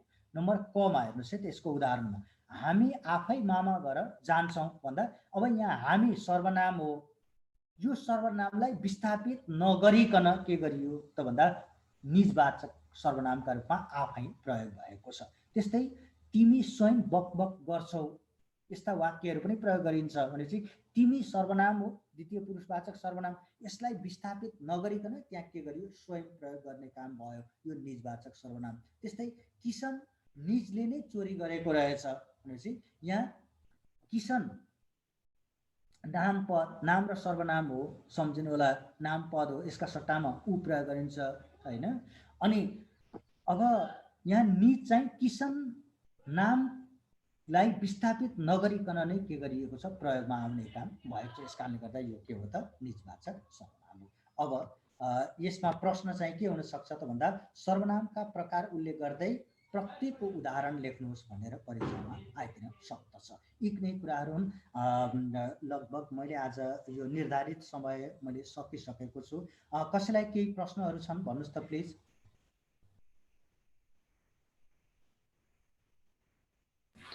सत्तो हिजोको निबन्ध वाला देखाइदिनुहोस्। ठिक छ, म निबन्धको बारेमा तपाईँलाई म PDF तयार पार्दैछु होइन। त्यो अलिकति अब लेखनका निम्ति अलिकति गाह्रो भएको हुनाले टाइपिङ गर्नुपर्ने भएको हुनाले गर्दा होइन हो छ। तपाईँलाई म एउटा रेफरेन्स पुस्तक भन्छु, तपाईँ लिन सक्नुहुन्छ, पाउन सक्नुहुन्छ होला है, पाउन सक्नुहुन्छ रेफरेन्सका रूपमा। हजुर सर हजुर। हजुर हेलो नरेशजी हजुर सर हजुर। लेख्नुहोस् त प्लिज आधुनिक निबन्धमाला भनेर एउटा किताबको नाम लेख्नुहोस्, आधुनिक निबन्धमाला। चिप्प सर। हजुर यो चाहिँ एकता प्रकाशनको हो है, एकता बुक डिस्ट्रिब्युटरको हो यो। भयो। अरू आजको कक्षाका सन्दर्भमा केही छ, प्रतिक्रियाहरू केही छ कसैको भन्नुहोस् त। हेलो सतीशजी।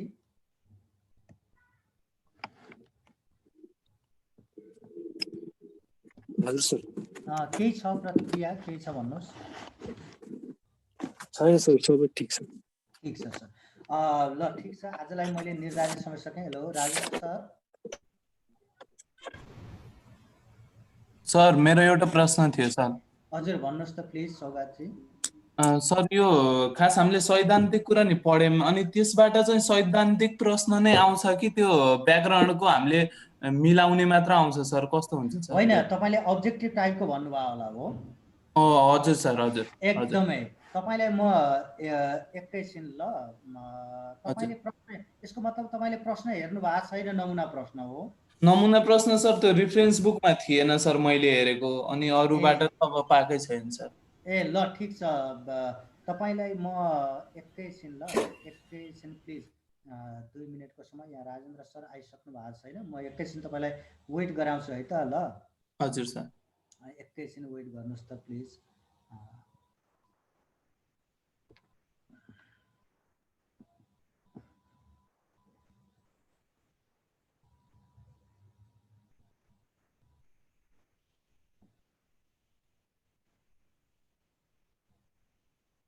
ल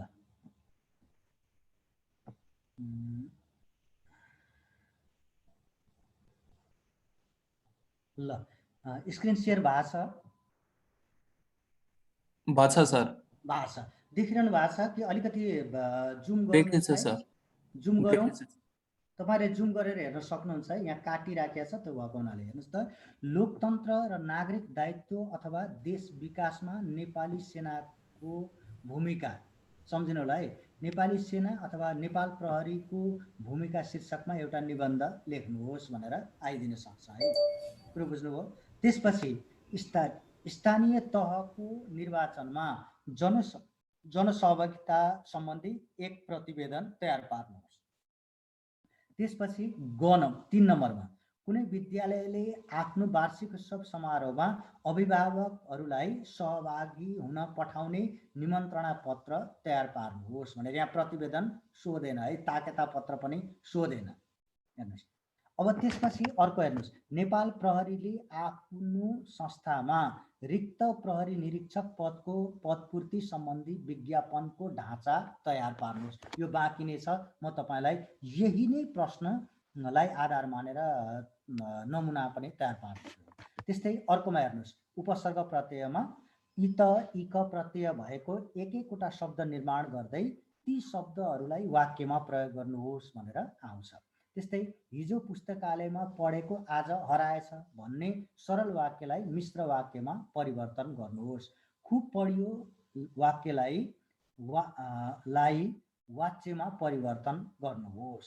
अनि समास भनेको के हो हेर्नुहोस् त, यहाँ सैद्धान्तिक पनि आयो नि होइन हजुर सतीशजी? आयो सर, आयो। यो चाहिँ भन्न सकिँदैन कि हामीलाई जुन कोर्स दिएको छ त्यही कोर्सलाई आधार मानेर सैद्धान्तिक पनि अनि त्यसपछि प्र्याक्टिकल्ली पनि हामीले जानुपर्ने हुन्छ। यस कारणले गर्दा समास भनेको के हो, एउटा समस्त शब्दले कि त्यसको विग्रह गर्नुहोस् भनेर सोध्यो। त्यस्तै त है निपातलाई अर्थ खुल्ने गरी वाक्यमा प्रयोग गर्नुहोस्। त्यसपछि तलको अनुच्छेदलाई शुद्ध गरी लेख्नुहोस्। त्यसपछि अर्कोमा हेर्नुहोस्, तलको अनुच्छेदलाई 11 नम्बरमा 11 को अमा विशारद र अपेक्षा शब्दहरूलाई वाक्यमा प्रयोग गर्नुहोस्। आमा भर्खरै आयो यो वाक्यलाई मेल हुने गरी वाक्य निर्माण गर्नुहोस् भनेको यहाँ वाक्यका बीचको जुन मेल हो कर्ता र क्रियाका बीचमा, अनि त्यस्तै गरिकन सर्वनाम र क्रियाका बीचमा, विशेषण र क्रियाका बीचको जुन मेल हो वाक्य मेल भनिन्छ। यसका बारेमा हामी चर्चा गर्छौँ। त्यो यहाँ चाहिँ आमा भर्खरै आयो हुँदैन, आमा भर्खरै आउनुभयो हुन्छ। यो त हेरेर पनि के गर्न सकिन्छ, हामी जान्न सक्छौँ। अनि त्यस्तै मचियो मचियो थचियो उखानलाई अर्थ खुल्ने गरी वाक्यमा प्रयोग गर्नुहोस्। तलको अनुच्छेदलाई 1/3 शब्दमा संक्षेपीकरण गर्नुहोस्। यो चाहिँ सारांश लेख्ने हो, समराइज गर्ने हो। त्यसपछि देशभक्ति त मर्दैन चुट्ठे देश भए पनि यस वाक्यलाई विस्तृतीकरण गर्नुहोस्, व्याख्या गर्नु, वर्णन गर्नुहोस् भनेको। अनि तलका अनुच्छेदबाट मुख्य कुरा नछुटाई बुदा टिपोट गर्नुहोस्। यिनै प्रश्न, यस्तै किसिमका प्रश्नहरू चाहिँ के गर्छ, हामीलाई सोध्ने काम गर्दछ। कुरो बुझ्नुभयो? मैले यहाँ नमुना प्रश्न पनि देखाएँ। बुझेँ सर। हस् एकपटक हेरिदिनुहोस्, तपाईँको रेफरेन्स बुकमा हुन सक्छ है प्लिज।